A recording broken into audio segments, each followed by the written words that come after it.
you can begin to fight poverty and pollution at the same time. You can fight poverty and pollution at the same time. What does the agenda for jobs and justice and opportunity in our communities have to do with them polar bears they keep talking about? I mean, what is the relationship?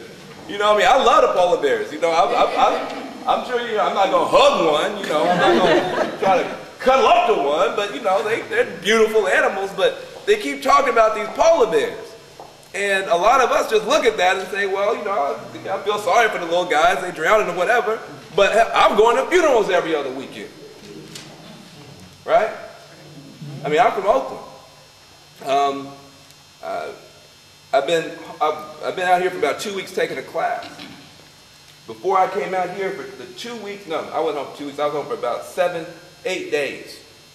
I went to 3 funerals. I went to 3 funerals with young people in the caskets and gray-haired people in the pews.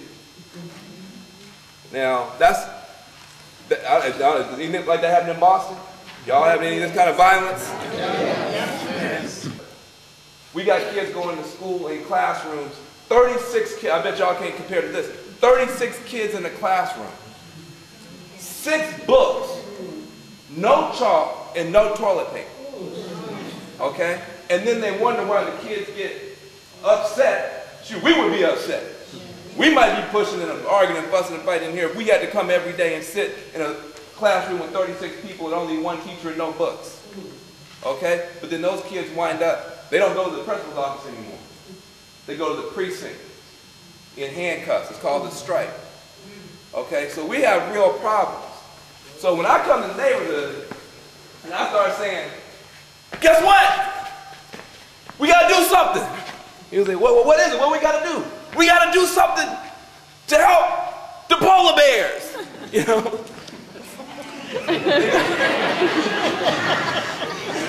They're not feeling it. We won't survive in our environment. Now you hear that? Right here, this is what they're trying to tell us. You want to come up here? What Mary McLean just said is the most fundamental thing that I have to say to anybody. In 2 ways. You couldn't hear in the back. What she said was, if the polar bears go, we're next. If the polar bears don't survive, we won't survive. Okay? Now, when you think about that, that means 2 things. That means whatever we do that fixes it for the polar bears is the same thing that'll fix it for Pookie. Right? Anybody know anybody named Pookie? Does Pookie have a job? No. Okay. So, I'm just being real. Here, it's late. Man, as well be real. Does Pookie have a job? No, Pookie doesn't have a job. So Pookie's struggling, and the polar bear's struggling. How do we fix it for Pookie, and how do we fix it for the polar bear? And the brainstorm is, the insight is, what you beat me to the punch on. Stealing my punchline. Is that green collar jobs are a solution for both. Green collar jobs, these green jobs are a solution for both. Let me tell you why. If we're going to beat global warming, the reason the polar bears are suffering and struggling is not that they're up there lighting fires, you know. I mean, they're not up there causing anything to get warmer. We're doing that. When we drive in our cars, carbon comes out the back of our cars and goes up in the atmosphere. It doesn't come down for thousands of years. Well, carbon makes it warmer, traps the heat on the earth. When we cut on our light switch, you say, I'm not a polluter. I'm not running any big, nasty corporation or factory. I'm just cutting my light on. But when you cut that light on, that energy is coming from probably a coal-powered power plant that's putting out all kind of carbon. So every day we're going about, our refrigerators are running. We're going around doing what we're supposed to do, but we don't see this invisible enemy of carbon is going up there and trapping all this heat. So the polar bears need us to do something different.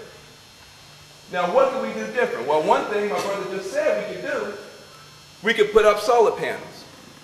Solar panels just take the energy from the sun, turn into electricity, doesn't burn anything.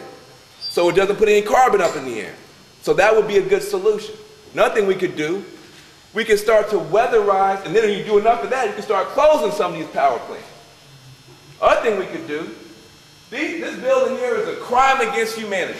And I don't mean to offend nobody, because I'm sure there's a lot of good stuff happening in this building.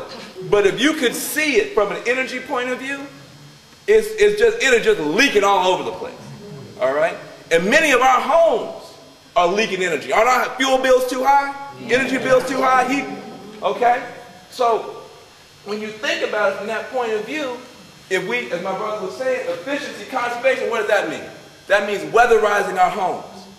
Okay, that means somebody going in doing an energy audit, trying to show us where we could use some caulk and put in different kind of windows, take out our old appliances, put in some new stuff, make our homes more energy efficient. Then we're not using so much energy and our heat bill goes down.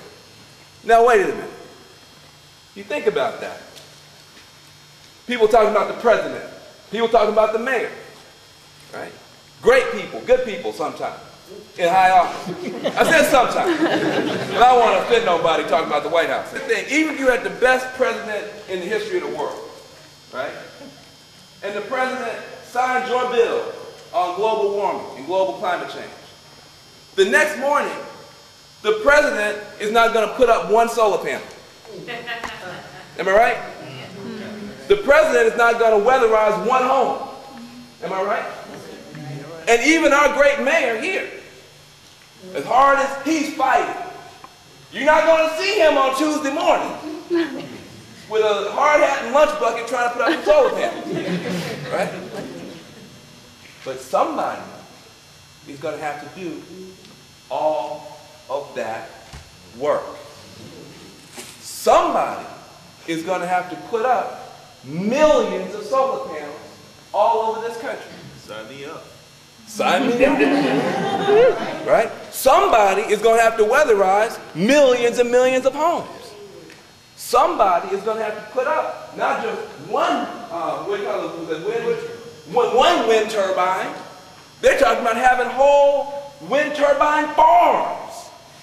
They say we have a Saudi Arabia of wind energy in the Midwest right now. Somebody's got to go out there and build every one of those wind turbines. All of a sudden,